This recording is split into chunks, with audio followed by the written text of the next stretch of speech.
Hello everybody, welcome back to my workshop, welcome back to my garage.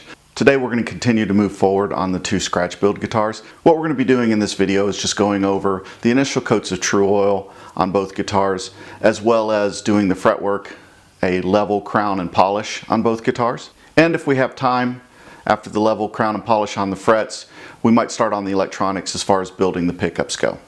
So let's get rolling. Alright, I'm going to go ahead and start applying the tung oil, or not tung oil, but Tru-Oil. This has had 5 coats of sanding sealer on it now. So what I'm going to do is I'm going to start treating it with the Tru-Oil. Just pour some on here. Just going to work it in. Get a good soak. This first coat, get a good soak in. Let it start filling the pores. What I'm going to do is I'm going to do the front first. I'll let it dry, and then I'll turn it over and I'll do the back.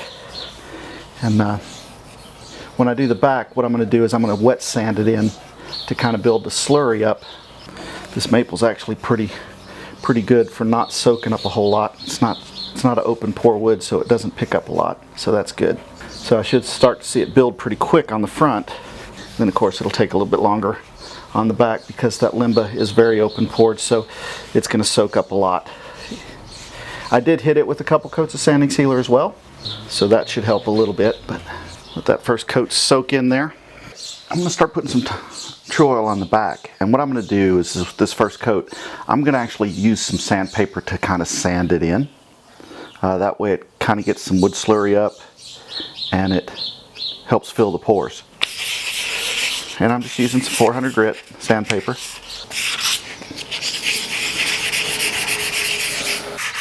I'm just moving this oil around.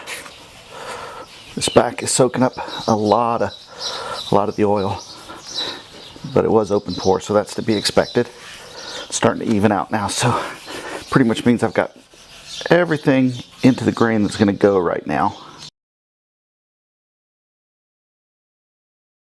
So where I'm at right now is I've got the finish applied to the bodies, several coats, and I'm waiting for that to cure before I do level sanding and polish. So what I'm going to do right now is just go ahead and start the fret work. I went ahead and used my straight edge, and I've made sure the fretboard, or made sure the neck is straight. Basically, just use my slotted rule, lay it down here, and check to make sure that the neck is straight. Usually I check it on the side, the middle, and the other side. So right now this thing is registering as completely straight. So what I'm going to do now is I'm just going to go through and do a preliminary check. I know I'm going to have to do fret work on this. I'm going to do a full level crown and polish, but I just want, because I pressed all the frets in using a hammer mostly. I did use the press on some, so I just want to go through first and check to see kind of where we're at. Got my fret rocker. A little bit there, and it just goes through and you just check your frets. That fret's definitely high, and you just rock it. I'll put it on one that you can definitely hear. You can hear that rocking, so that's telling me that that 5th fret is high, and my 6th fret is high, and my 7th fret is high. And the same as when I checked it with the straight edge to make sure it was straight. When I do the fret rocker, I'm checking at the edge of each fret at the end and also in the middle of each one. But all in all, there's a few frets that are a little bit high, but for the most part, nothing is grossly what I would, consider way high. So I'm not really going to have to take a lot off the top of the frets.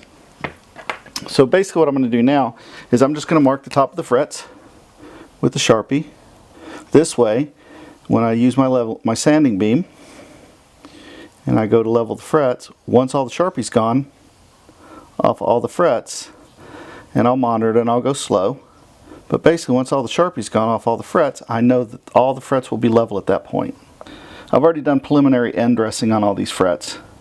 When I put them on, I used a file and got them straight with the edge of the fretboard, as well as beveled on the edges at a 30-degree bevel, and then I used my roundover file to round them over. Doing your fretwork now while you're waiting for the finish to cure is actually a pretty good idea. because right now there's really nothing else I could do to these guitars for the 2 weeks that I want to let this finish cure on it before I start to do the level sand and polish on the finish. So it's a perfect time to do the frets.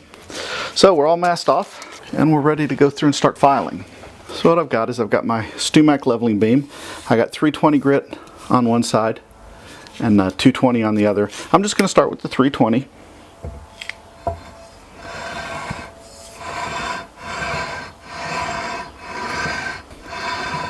And basically what I'm doing here is I'm not putting hardly any pressure on. I'm just letting the weight of the bar do it. I'm kind of keeping it straight all the way across the frets.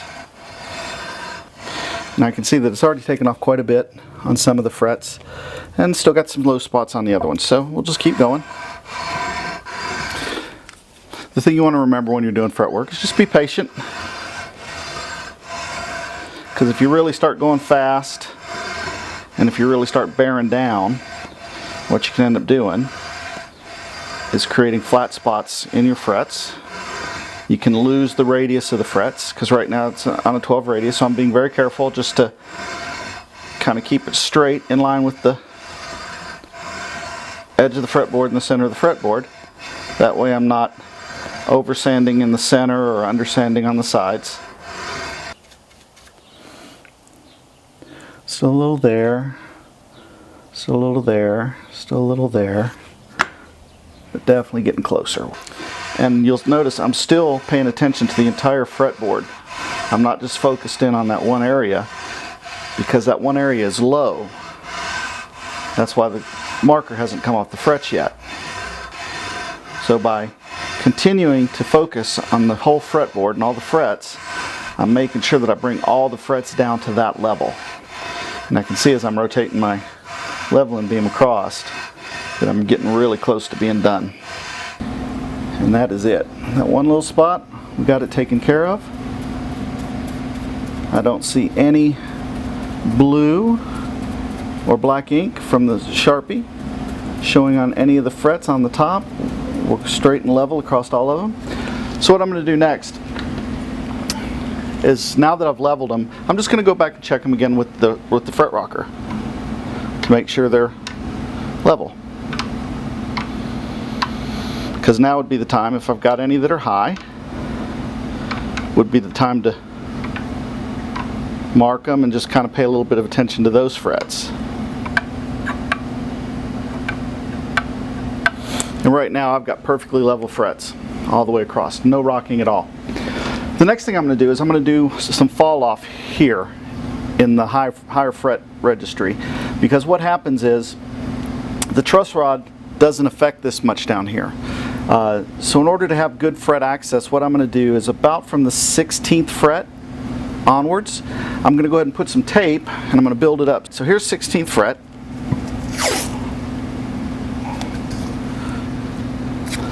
What I'm going to do is I'm just going to build up some tape and I'm going to remark these frets. And I'm going to take my smaller leveling beam and I'm just going to do these last few frets here. And this little bit of fall off will help with the upper frets, because the truss rod doesn't affect that area of the neck that much, because that's the portion that's glued into the body, so it's not got a lot of room to move. There we go. Pull this tape off. Now what we should have is we should actually have a high fret right there. Just a little bit, and I'm getting just a little bit of rock. So it's perfect. Exactly what we wanted. So now that I've made sure all the frets were level, I've went ahead and cleaned it off. That way there's no dust or anything on it. What I'm going to do is I'm going to mark the tops of the frets again in preparation for doing the crowning process. So the tops of the frets are marked. And now what I'm going to do is I'm just going to take my crowning file, and I'm actually using a Z file from StewMac.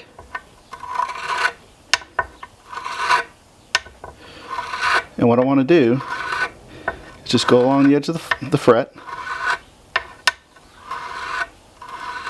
take a little bit off each side, and basically what I'm doing is I'm taking that line that I drew on there, and once it's just a thin pencil line, that's going to be good. That tells me my fret is crowned, and then I can move to the polishing process. And I can see that line disappearing. And you just want to take it down to that nice smooth line. And you want to have just that little bit showing. You want to make sure that there's still some Sharpie showing, because if there's not, that means you've taken it down, and you can actually unlevel your frets if you take too much off your fret when you're doing the crowning. There we go, just a pencil line thin across.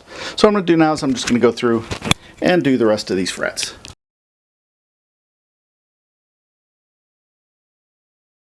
Okay, I just took another pass with the file, and as you can see on here, the frets, don't know if you can see that in there or not, but there's just a thin black line on top of each fret. So what I'm going to do now is I am going to start with the 180. I'm going to go over these frets, and basically I'm just polishing them a little bit. It's a light abrasive, so 400 grit, and it kind of forms around the edge of the frets. Kind of what I'm doing is I'm just going down the edge and then across the top. And what this will do is this will start to polish off any of the file marks. It'll round over the ends of the fret a little bit where I did the initial round over with those. And as you can see, it goes pretty quick. I'm not spending a lot of time on each one. I'm going to transition all the way up to the 1000. And then I'll polish as well using the Dremel and a polish wheel. So I've polished all the frets down to using the fret rubbers, 180, 400, and 1000. Got rid of all the file marks and all of that. So now what I'm going to do is I'm just going to take micro mesh, and I'm starting with 1200. Alright, now that I've polished these frets down with micro mesh, I went up to, I think, 3600. So they're all nice and polished. They've got a good shine to them now, and they feel really nice when you run your finger across. But what I'm going to do now is I'm just going to use a little bit of Meguiar's metal polish, wipe a little bit on the frets, and then use my Dremel tool and polish it off. I usually do about 5 frets at a time with the polish. That way it doesn't dry out too much. You can see how much dirt is on there just from what the rag picks up.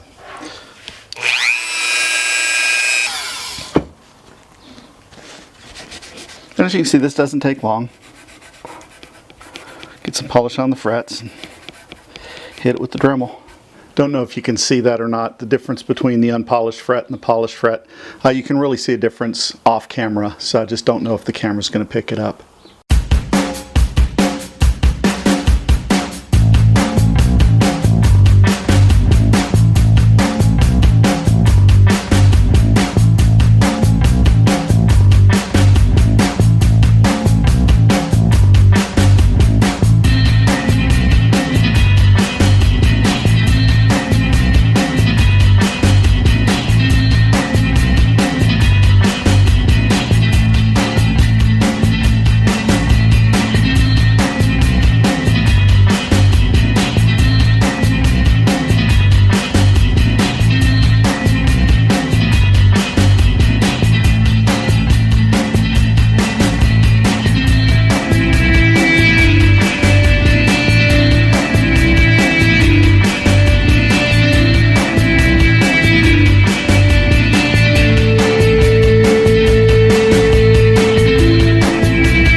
So just a quick rundown on wiring these pickups. I'm using just a standard 2-wire conductor for these pickups. These are the neck pickups, and what you can see here is I've got the hot wire coming off right here.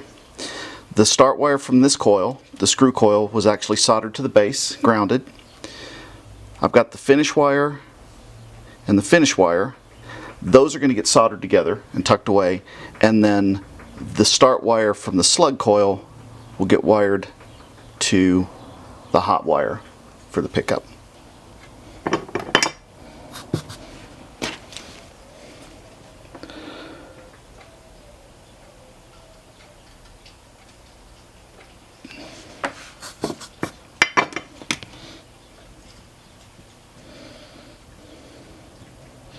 What I'll do is in a minute I'll heat shrink these and they'll stuff between the coil. But what I'm going to do is I like to wire it up before I put any heat shrink or anything on it. To check, and then I check everything to make sure that the pickup works wired together. Because you never know if you break a wire or something. So I always check it before I heat shrink everything. And it's reading right where I wanted it to be, about high 7s, so 7.71.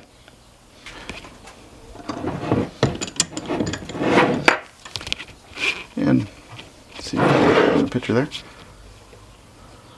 You can see what I'll do is I'll take this wire and just tuck it down between the coils. And as you can see, then what I'll do is I'll run some tape around this. These are getting covers on it, so I really don't have to worry about getting the wires tucked completely in there. So I've got a little bit more wiggle room. But that's wired up. I'm getting ready to go ahead and solder the covers on. In preparation for what I did is I wanted to try some with some burnt chrome. So I think those came out pretty nice. These are going to go on the blue quilted guitar. I did burnt chrome on the covers and also on the screws. What I've done is right at the edge, don't know if you can see that in the camera or not, but I took on the inside and I used a Dremel and just scuffed it up, got rid of some of the chrome off there so the solder will stick easier. And it's just a matter now of a nice hot iron.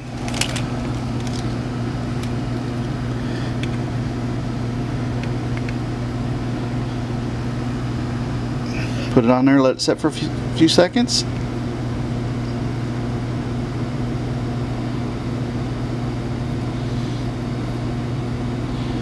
Then feed some solder in there. And I don't know if you can see that, but that's a nice solder joint. So you can see, nice solder joint there on both sides. That's not going anywhere. It's time to wax pot. So that about does it for this video. As you can see, we're getting pretty close to getting both of these guitars completed. I'm still waiting for another week or so to let the finish cure before I do the level sand and polish on the finish, and then we'll be doing final assembly on the guitars. So please, if you like what I'm doing, click like and subscribe. Leave a comment below if there's anything that you'd like to see differently, if there's something that maybe I could do better, or if there's something you'd like to see me do in the future. Until next time, thank you very much and take care.